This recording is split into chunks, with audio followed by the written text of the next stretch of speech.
Pak Yongki dan teman-teman semua ya. Apa kabar semua? Bapak Ibu, kalau mau untuk interaksi dengan saya waktu saya menyampaikan firman Tuhan, silakan. Tapi tolong itu dimasukin, diketikin di dalam chat ya, karena saya aktif akan melihat chatnya. Ini merupakan kali kedua saya akan mengisi di acara ini. Kalau nggak salah, pertama kali saya mengisinya di bulan Oktober atau November tahun lalu, ya. Jadi ini merupakan atau bulan Desember ya, lebih tepat mungkin bulan Desember tahun lalu. Ini kali kedua dan karena saya juga sudah pernah mengunjungi BMC New York, maka saya merasa mengisi acara ini seperti pulang kampung saja buat saya. Bisa bersapa dengan kalian semua dan bisa berbicara kepada seperti keluarga sendiri ya. Bapak Ibu kalau bisa mendengar suara saya dengan baik, dengan jelas, tolong diberikan sedikit masukan di dalam chat. Ya, kalau Anda kasih emoji, segala saya nggak bisa lihat ya, karena saya sebentar lagi saya sudah mau share screen saya ya. Nah, ini saya sharing screen saya, ini full ya.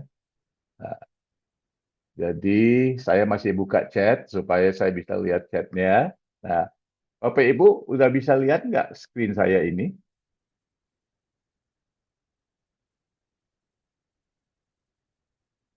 Oke, good. Thank you, Gary. Nah, jadi untuk hari ini saya ingin membawakan satu renungan firman Tuhan, mengajak Bapak Ibu semua, marilah kita menjadi sosok-sosok yang berpegang teguh pada nilai kita, saudara.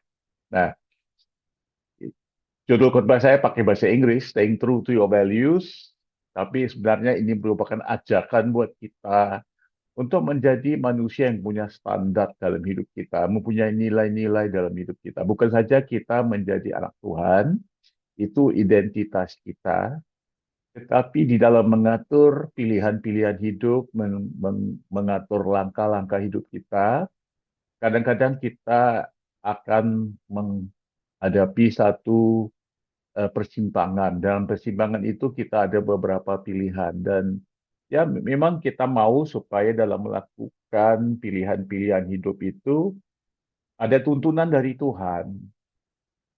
Tapi saya juga yakin dan saya juga sadar bahwa hidup kita ini kadang-kadang Tuhan mengizinkan kita melakukan pilihan kita dan pilihan kita itu merupakan satu eh, penyembahan kita kepada Tuhan ya. Penyembahan itu harus dari kerelaan, bukan dari satu paksaan.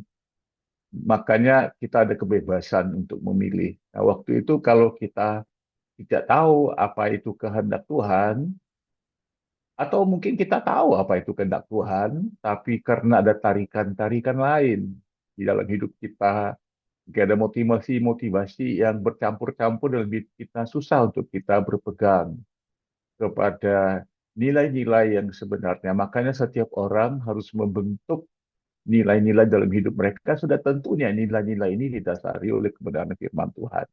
Nah, saya mau mengajak Bapak Ibu untuk melihat di dalam Injil Matius pasal 1, mulai dari ayat 5 sampai ayat 7, tapi ayat sandaran saya berpusat pada ayat 6. Nah, itu kita akan menemukan satu sosok yang mungkin ah, Anda mungkin pernah dengar atau kalaupun pernah dengar tapi tidak pernah menjadi bahan satu khotbah, mungkin jarang dikhotbahkan ya. Tapi saya mau angkat pribadi ini karena menurut saya pribadi ini satu sosok yang menunjukkan kepada kita bagaimana berpegang teguh pada nilai-nilai yang benar, saudara. Nah, setakat ini Bapak Ibu, tolong kasih saya satu feedback di chat, videonya jelas, audionya jelas. Anda bisa lihat PPT saya, coba Bapak Ibu kasih satu feedback. Ya, terima kasih ya, terima kasih. Nah, oke, saya lanjutkan, Bapak Ibu, saya lanjutkan. Jadi demikianlah firman Tuhan yang kita bacakan, satu bagian firman Tuhan, 3 ayat ini. Matius pasal 1, mulai dari ayat 5, Salmon memperanakkan Boas dari Rahab. Boas memperanakan Obed dari Ruth. Obed memperanakan Isai. Isai memperanakan Raja Daud. Daud memperanakan Salomo dari istri Uria. Salomo memperanakan Rehabim. Rehabim memperanakan Abia. Abia memperanakan Asa. Bapak Ibu, mari saya membahas, mau mengungkapkan lagi 3 ayat yang sudah saya bacakan ini, saudara. Sudah tentu saudara sudah menyadari bahwa teks yang saya bacakan ini merupakan sebagian dari catatan penulis penginjil Matius terhadap silsilah Yesus, berawal dari Matius 1 ayat 1 sekitar ayat 1 sampai ayat 17. Itu tertera di situ ada 42 moyangnya Kristus, saudara, yang merupakan sebagian dari silsilah dari keturunan Kristus secara manusiawi, saudara. Nah, sebenarnya bukan ada 42 nama, ada lebih dari 42 nama, ada 3-4 nama lain, mungkin ya 5 nama lain yang bukan sebenarnya uh, merupakan sebagian dari 42 keturunan itu, karena 42 nama itu adalah nama-nama daripada ayah-ayah mereka yang berpegang peran sebagai sang bapa, sang ayah dalam keturunan tersebut. Ada juga beberapa nama lain, beberapa wanita seperti di sini Rahab, seperti di sini juga Ruth, dan juga cukup menarik bahwa Rahab dan Ruth ini bukan saja mereka wanita, dan memang nama wanita itu tidak sering dimasukin ke dalam silsilah, tapi mereka juga bukan dari keturunan orang-orang Yahudi. Ya, mereka itu non-Yahudi, Rahab dan Ruth ini, saudara. Tetapi yang saya mau bahaskan hari ini bukan Rahab, bukan Ruth, ya. Nah, kalau kita lihat pasal 1 ayat 5, 6, 7, semua nama-nama di situ, termasuk juga Rahab dan Ruth, mereka itu adalah sebagian dari silsilah ini secara hubungan darah. Ya. Rahab dan Ruth walaupun wanita, tetapi mereka tetap merupakan moyang perempuan daripada keturunan ini. Ya kan? Nah, karena Rahab eh, Rahab itu bersama dengan Salmon memperanakan Boas, dan Boas memperanakan Obed itu bersama dengan Ruth. Jadi Ruth dan Rahab tetap sebagian dari silsilah itu dari sebagai moyang perempuan. Nah, Bapak Ibu, cuma lihat semua nama-nama ini, sebenarnya ada satu nama di situ yang kelihatannya luar daripada silsilah itu, dan tapi nama itu tercatat di situ. Coba Bapak Ibu masukin ke dalam chat saya itu, kira-kira nama siapa di situ yang sebenarnya bukan merupakan salah satu dari moyang Kristus,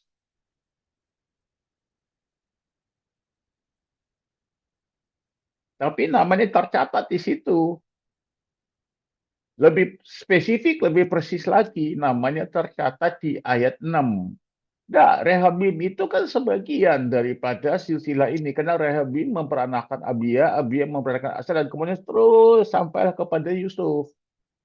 Enggak juga Obed. Bukan. Coba Bapak Ibu lihat. Ada satu nama lebih spesifik lagi di ayat 6. Betul, Ibu Sylvia ya Kesia, benar, benar. Ada satu nama yang tercatat di situ, tercantum di situ yang sebenarnya bukan dari silsilah ini. Nah, kalau saya menulis ayat 6, Bapak Ibu dengar baik-baik ya. Kalau saya menulis ayat 6, harusnya saya menulis begini. Isai memperanakan Raja Daud, Daud memperanakan Salomo dari Bathsheba. Betul. Kan harusnya dicatat nama perempuan bernama Bathsheba. Kalau mau dicatat nama ibunya Salomo, ya nama ibunya Salomo itu adalah Bathsheba. Betul? Coba ada sedikit feedback di dalam chatnya. Betul kan? Ibunya Salomo itu adalah Bathsheba. Tapi tidak disebut nama Bathsheba di situ. Secara langsung nggak disebut nama Bathsheba. Yang disebut di situ adalah ya Daud memperanakan Salomo dari istri Uria. Ini sedikit eh, sedikit agak luar biasa, Bapak Ibu. Bukan sedikit, bahkan sangat luar biasa. Karena Uria ini adalah satu-satunya nama yang tercantum di sini yang tidak ada hubungan darah di dalam seluruh keturunan ini, saudara. Nah, dan Uria tidak ada hubungan darah dengan Salomo. Karena orang tuanya Salomo adalah Daud dan Bathsheba. Tapi Bapak Ibu tahu kan ceritanya, Bathsheba itu, hubungan Bathsheba dengan Daud itu adalah hubungan yang diawali daripada perselingkuhan. Uria pada waktu Daud menjalinkan hubungan dengan si Bathsheba itu adalah istri Uria. Siapa sosok yang saya maksudkan tadi dalam judul khotbah ini, yang saya katakan berpegang kepada nilai-nilai hidupnya, itu Uria, Bapak Ibu. Menurut saya, nama Uria ini tercatut dari pandangan saya, nama Uria ini agak janggal, agak luar biasa dicatat di sini, tetapi dicatat di sini oleh Tuhan secara sengaja, Bapak Ibu, sengaja. Nanti kita akan selidik tentang kehidupan Uria ini. Tapi dari awal saya mau katakan, Uria ini adalah seorang yang mulia. Lalu saya sebutkan Uria yang mulia. Bukan saja Uria ini adalah seorang yang mulia, tetapi Uria ini lebih mulia dari Daud. Daud disebut sebagai seorang yang sangat berkenan di mata Tuhan. Daud disanjung oleh umat Israel pada waktu itu. Bahkan Daud diingetin oleh baik orang-orang Yahudi sampai hari ini maupun orang-orang Kristen, disanjung, diangkat begitu tinggi Daud. Tetapi kalau kita membandingkan Daud dengan Uria, terutama pada periode waktu Daud menjalinkan hubungan dengan istrinya Uria, Uria itu lebih mulia dari Daud. Dan karena Uria ini berpegang teguh kepada nilai-nilai hidupnya, berpegang teguh kepada satu standar yang sangat mulia. Dia berpegang kepada itu sehingga akhirnya hidupnya. Bahkan hidupnya itu dihabisi karena dia berpegang kepada nilai-nilai yang sangat mulia itu. Dia adalah seorang yang dibunuh, bukan mati, tapi dibunuh karena dia berpegang kepada nilai-nilai yang mulia itu. Allah tidak pernah melupakan Uria. Mungkin dengan Uria mati saja dibunuh dengan satu rekayasa oleh Raja Daud, dan itu dilupakan. Mungkin keturunan Uria sudah nggak ada lagi, tetapi Allah tidak pernah melupakan Uria yang mulia itu. Sehingga pada waktu tercatat silsilah dan keturunan Kristus, nama Uria diselipkan di situ, supaya waktu orang membacakan silsilah Yesus Kristus, sekalipun Uria secara keturunan tidak ada di situ, tapi dia berhak ada di situ, karena dia lebih mulia dari cukup banyak moyang-moyangnya Kristus. Membicara kepada kita, Uria ini ada kemiripan dengan Kristus. Inilah ajakan buat kita menjadi orang seperti Uria ini, saudara. Mari Bapak Ibu saya sambung ya. Siapa Uria, Bapak Ibu? Uria ini bukanlah seorang Yahudi secara etnis. Dia adalah satu bangsa asing. Orang-orang Yahudi ini mereka sangat, menurut saya tuh mereka tuh sangat hmm, eh, mempunyai pandangan sangat mementingkan suku mereka, suku Yahudi, karena orang-orang Yahudi ini satu bangsa yang telah mengalami begitu banyak pengalaman yang cukup sulit, cukup menyakitkan, cukup pahit. Lalu mereka selalu memberatkan orang-orang yang mementingkan orang-orang yang satu suku dengan mereka. Orang-orang yang non-Yahudi itu tidak terlalu dianggap. Jangankan orang-orang non-Yahudi seperti suku Het ini, yaitu sukunya Uria, tapi orang-orang yang dianggap separuh Yahudi saja seperti orang Samaria sudah menjadi musuh mereka. Apalagi orang-orang yang seperti Uria yang berdarah Het. Uria ini bukan orang yang keturunan Yahudi. Dia adalah keturunan Het. Tetapi dia adalah seorang yang loyal, yang setia, seorang yang sangat berdedikasi dan komitmen sehingga dia diangkat menjadi salah satu dari 30 pahlawan Daud. Dalam 2 Samuel 23 ayat 39 Bapak Ibu nanti bisa melihatnya sendiri. Dia diangkat menjadi salah satu dari 30 pahlawan Daud lalu sangat dipercaya. Dia mempunyai satu status sebagai pahlawan Daud bukan karena secara otomatis dia layak karena dia bukan orang Israel, tetapi dia layak karena dia telah membuktikan ketaatan, kesetiaan, ketangkasan, keahliannya. Nama Daud juga disebut dalam satu konteks pengkhianatan Daud. Sorry, nama Uria ya, disebut dalam konteks pengkhianatan Daud dalam 2 Samuel pasal 11. Satu kisah yang sangat memalukan, yang sangat menyedihkan, sangat mengharukan. Pada waktu bangsa Israel masih berperang, prajurit-prajurit Daud telah pergi ke medan pertempuran perang. Termasuk Uria, orang Het itu. Dia juga ikut berperang untuk bangsa Israel bersama dengan saudara-saudaranya yang Israel itu.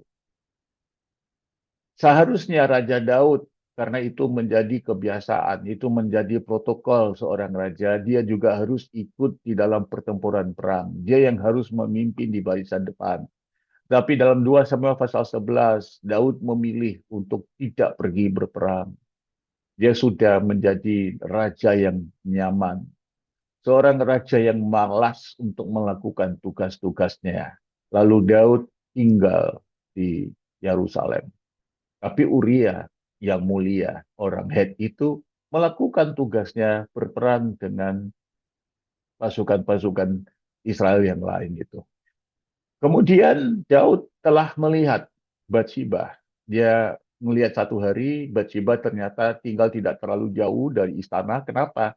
Karena si Uria ini boleh dianggap pas pampres ya. Kalau pas pampres ya tempat rumah dinasnya tidak jauh dari istana sudah tentunya.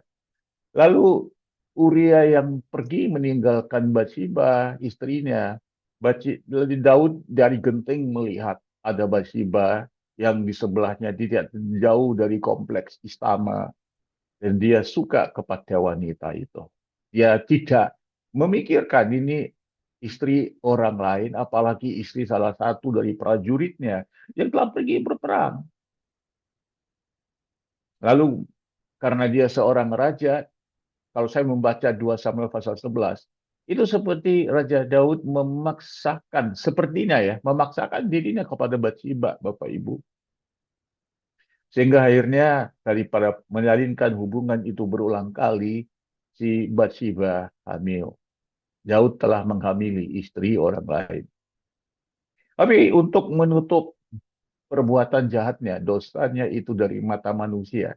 Karena perbuatan itu sudah pun dilakukan di depan Tuhan, itu tidak bisa disembunyikan dari Tuhan. Tapi ini dilakukan untuk menyembunyikan dari manusia. Itulah standarnya Daud pada waktu itu. Standar seorang yang hidup hanya di depan manusia. Bukan di hadapan Tuhan lagi, saudara. Lalu Daud merencanakan satu skema di mana Uria yang sekarang sedang berada di medan pertempuran perang akan disuruh pulang dan Uria akan diizinkan untuk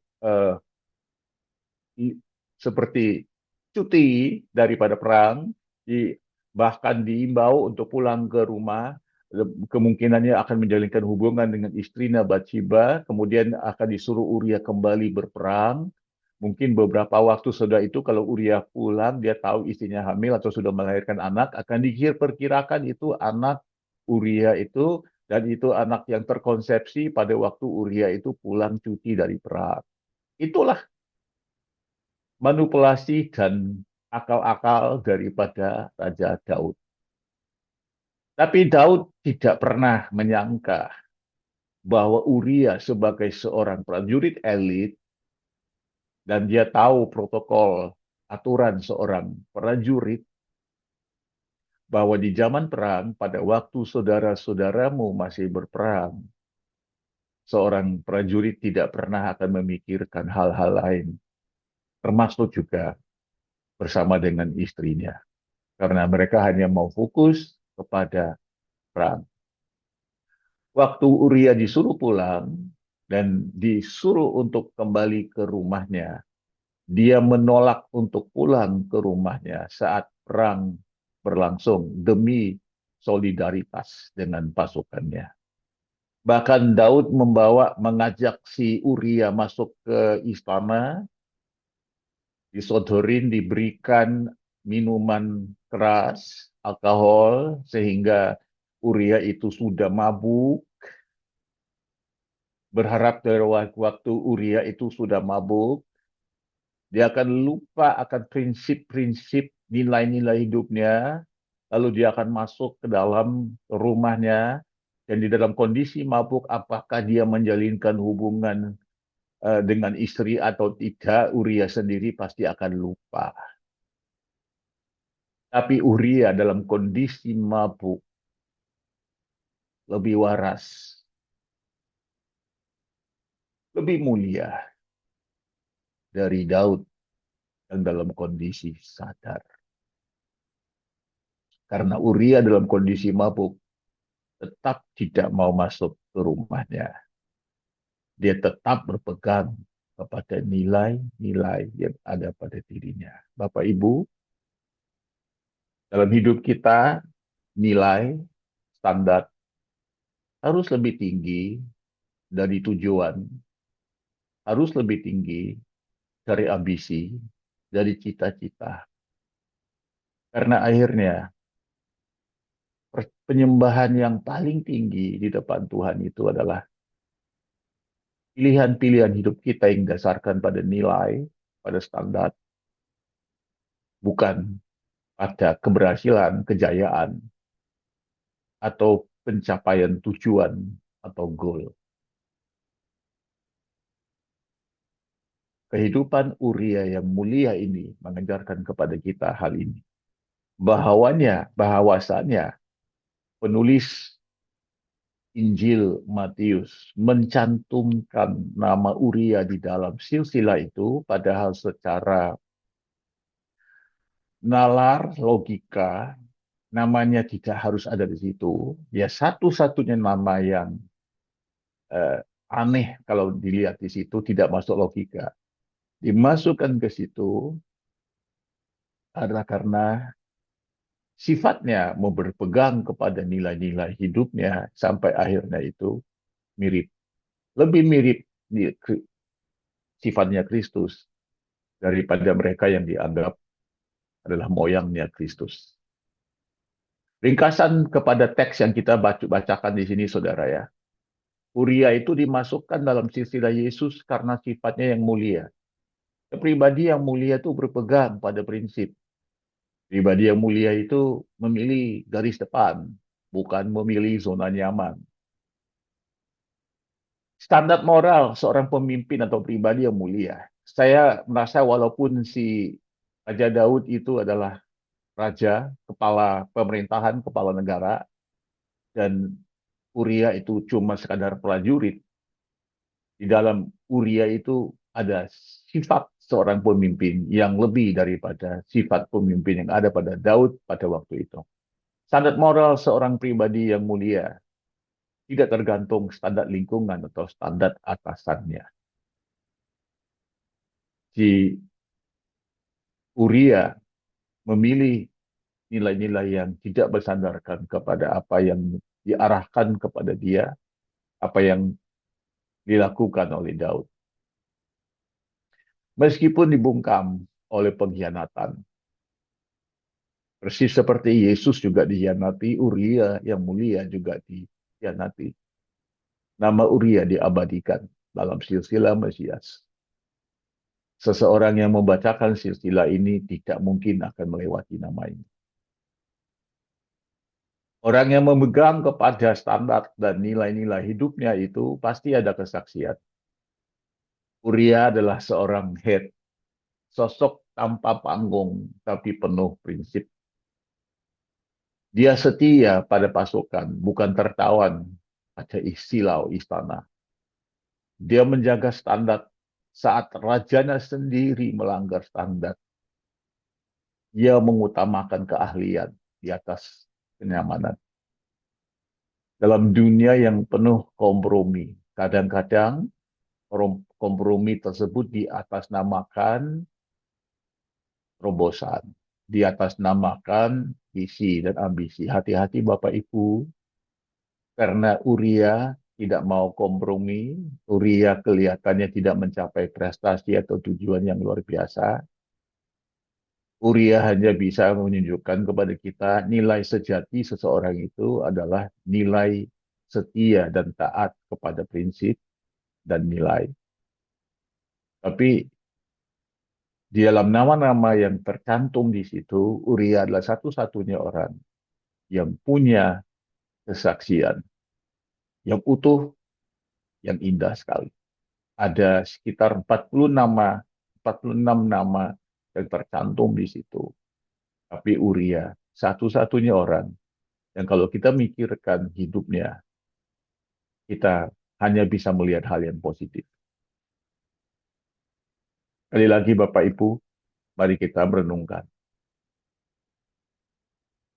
teks yang kita bacakan ini tadi. Salmon memperanakan Boas dari Rahab. Boas memperanakan Obed dari Rut. Obed memperanakan Isai. Isai memperanakan Raja Daud. Daud memperanakan Salomo dari istri Uria. Kita angkat topi, saluti orang bernama Uria ini. Salomo memperanakan Rehabim, Rehabim memperanakan Abia, Abia memperanakan Asa. Di bawah Salomo itu semua merupakan raja-raja Yehuda.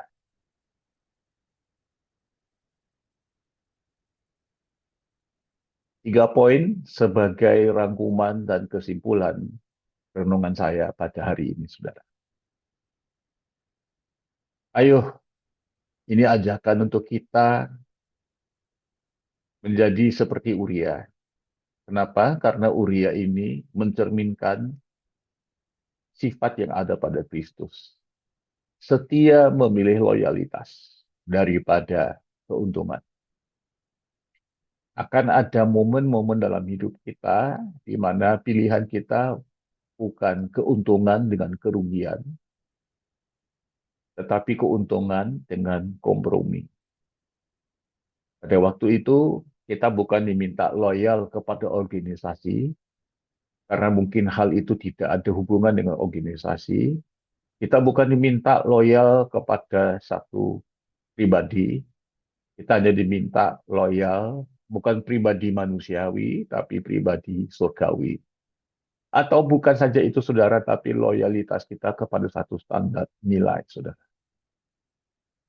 Ayo, saudara, jadilah seperti Kristus, sekalipun dia adalah Allah, tidak menganggap kesetaraan dengan Allah sesuatu hak yang harus dipertahankan. Tapi mengosongkan dirinya, mengambil rupa seorang hamba. Dan sebagai seorang hamba, dalam segala macam ujian, dalam segala macam godaan, tidak pernah berdosa, memilih taat, bahkan taat sampai mati di kayu salib. Kita memegangkan, mempertahankan standar, bukan status. Apa ini standar ya, saudara? Kita sebagai manusia biasa tidak pernah akan 100% memenuhi standar. Karena yang sempurna adalah Tuhan. Manusia tidak pernah sempurna. Namun demikian, Bapak Ibu, kita tetap harus punya satu aspirasi standar. Misalnya pada waktu kita diabaikan, pada waktu kita disindir, pada waktu kita diremehkan, diperkecilkan. Mungkin sebagian dari kita punya lidah yang tajam, yang bisa saja membalas dan membungkam orang yang memperkecilkan kita. Tapi karena kita punya standar, kita tidak membalas. Kita tidak membalas kejahatan, melainkan membalasnya dengan kebaikan. Karena orang sedemikian bukan mau untuk membuktikan prestasi, membuktikan satu kehebatan, tapi karena dia mau mempertahankan standar. Ada seorang yang cukup sukses yang saya kenal, cukup sukses, luar biasa pengaruhnya. Dia seorang yang punya koneksi dengan petinggi-petinggi, bahkan pemimpin-pemimpin kepala negara di banyak negara. Tapi orang ini ya mengaku dirinya adalah pengikut Tuhan, orang percaya, ya, tapi karena dia adalah orang yang begitu sukses, jarang ke gereja, karena menurut dia semua hamba Tuhan itu bisa dia WA-in, dia punya kontak-kontak hamba Tuhan ini. Bahkan kalau dia butuh dilayani, hamba Tuhan datang ke dia, dia nggak usah ke gereja. Dan saya tahu satu pergumulan orang ini adalah selama sekian lama ya, setahun, sekian tahun, 10 tahun mungkin ya. Karena dia tidak cukup dipuaskan, katanya diabaikan oleh istrinya, lalu dia punya hubungan dengan wanita lain. Tapi hubungan itu didiamin karena dia mau menjaga reputasi dan nama baiknya, terutama di kalangan orang-orang Kristen. Lalu waktu kita berbicara tentang hal ini, dia berusaha untuk membenarkan, dia berusaha memberikan justifikasi. Dia bilang, waktu aku bersama dengan wanita ini, aku merasa sangat terpenuhi, aku merasa diriku tenang, bahkan aman. Bahkan dia mengatakan, waktu itu aku lebih terdorong merasa lebih dekat dengan Tuhan. Dia menjaga status dan nama baik. Mungkin menurut dia istrinya tidak tahu. Ya bagaimana ya, kalau istrinya juga tahu, mungkin diam-diam aja kan mempertahankan statusnya sebagai istri daripada dia mau bertengkar, berkelahi dengan suaminya. Nanti akan mengguncangkan pernikahan mereka. Mungkin diam-diam saja. Tapi saya katakan kepada dia, mungkin kamu merasa dekat dengan Tuhan. Perasaan kamu bisa merupakan sesuatu hal yang apa ya istilahnya menyesatkan.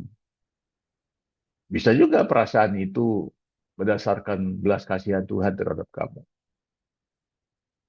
Tapi ada satu waktu seorang murid Tuhan itu harus memilih standar. Dan standar itu dari pilihan hati, bukan dari suara Tuhan. Jadi Bapak mau untuk saya nyatakan sesuatu suara Tuhan, tidak usah. Karena itu bukan caranya seseorang itu memilih standar. Orang bernama Uria yang mulia itu memilih loyalitas daripada keuntungan. Dia mempertahankan standar dari pada memilih status. Dia juga sebagai seorang prajurit, dia sudah menguasai gaya hidup keahlian seorang prajurit. yaitu fokus, dan dia tidak mencari kenyamanan. Ini tiga hal yang kita bisa belajar dari Uria, dan ini tiga hal yang juga kita bisa belajar dari Uria yang sangat mirip dengan sifat yang ada pada Kristus. Mari saya selesaikan dengan membacakan, Bapak Ibu sudah tahu, gaya saya suka membaca pantun sebagai rangkuman khotbah saya. Uria berbaring bukan di ranjang, tetapi di gerbang, jaga pasukan perang. Setia memilih loyalitas, bukan untung panjang. Karena pemimpin sejati tidak gampang goyang. Di medan perang, dia bukan hanya turis. Terampil bertarung bukan mencari servis. Fokus pegang standar, tidak butuh status manis. Lebih baik dihormati surga daripada jadi artis. Renungan-renungan saya terakhir, Bapak Ibu. Ini ajakan untuk kita.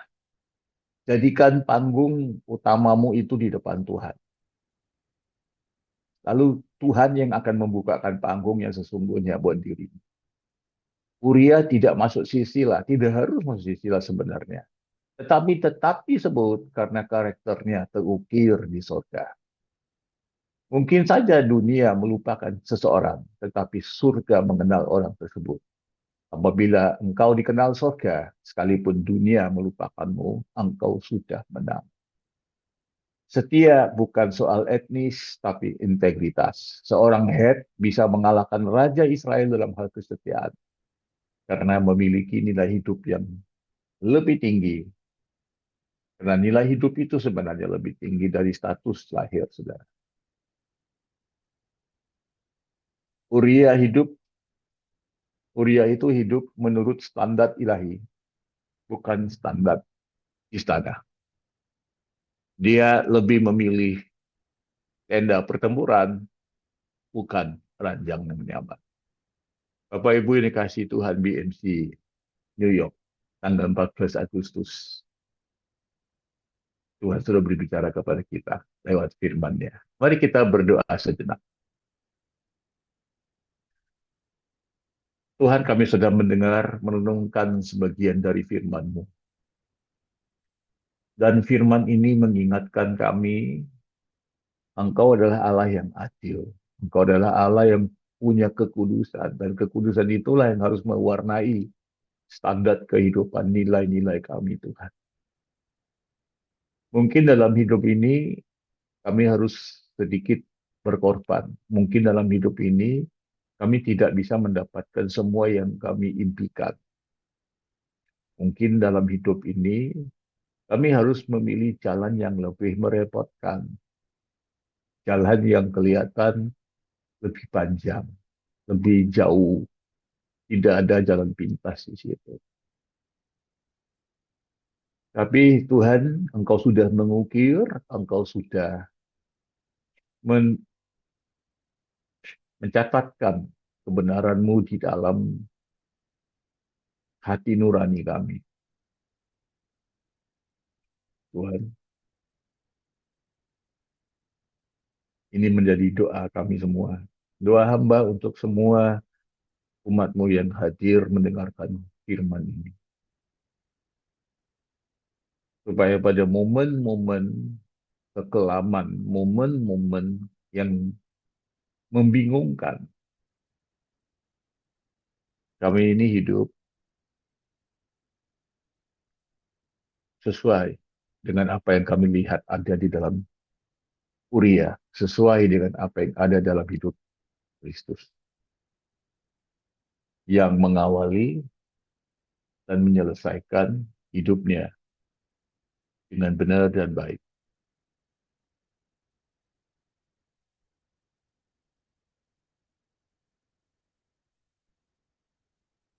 Dalam nama Yesus, kami sudah berdoa.